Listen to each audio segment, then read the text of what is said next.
It is now 7:50. For millions of Americans, home video means watching movies on video cassette. But this morning, Joel Siegel shed some new light, laser beam light, on what home video means for a growing number of movie lovers. Hi, Joel. Good morning, Joan. In film, the proportion of the image a lens sees is called the aspect ratio, and this is in the aspect ratio of a TV screen in most movies. But this represents the aspect ratio in a widescreen format like CinemaScope. It's obvious if you show something like this on a screen like this, you're going to lose something.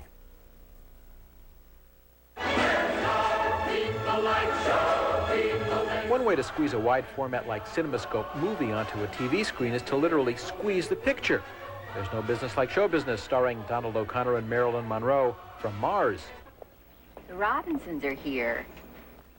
Where's Mrs. Robinson? You don't see her on the videocassette version of The Graduate. In the videocassette version of The Ghostbusters, Ernie Hudson has been cut out of this scene, a technique called pan and scan, where the camera actually moves to try to show you the whole picture. It doesn't always work. Director Leonard Nimoy took days planning, setting up, then shooting this bookstore sequence with Gene Wilder and 100 extras. It won't look the same way on video. The camera pans rather indiscriminately for convenience rather than for the sake of the scene or artistry of the scene.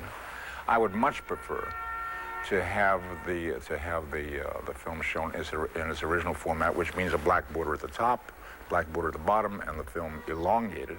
And that's the third solution, letterboxing.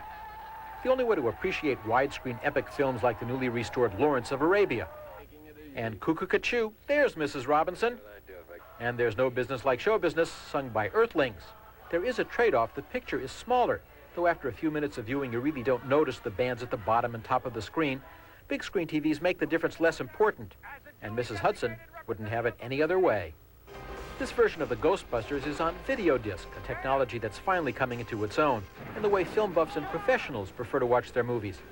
This disc, part of the Criterion collection aimed at film buffs, even takes you behind the scenes, and the series is a film lover's feast.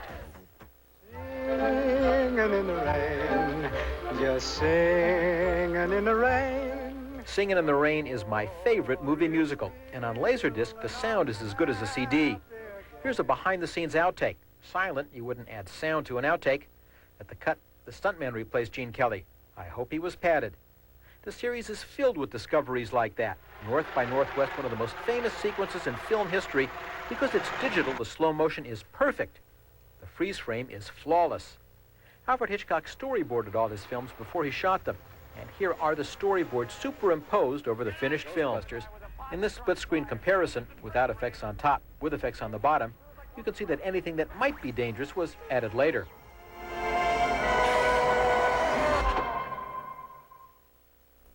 Amazed me too. This is the video disc. It's read by laser. The premium discs cost more, but most discs for even new hit films sell for about $30. It takes a little while for the thing to get up to speed. It turns at 1,800 RPM. It looks like a huge CD, and in fact, the technology is exactly the same as a CD, and most new players, like this one called Combi players, will play CDs and video discs.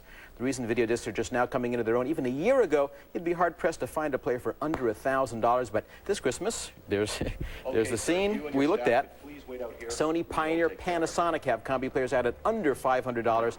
It's the best way to see a movie so far at home. One negative, they don't record, but there's a positive. That means they don't have clocks, so you won't be embarrassed seeing 1200 blinking on and off every time you walk into the den. That's good. And you get the laser discs in video stores. In good quantity. It's the best way I know of to see a movie. All right. That's exciting. Thanks, Joel.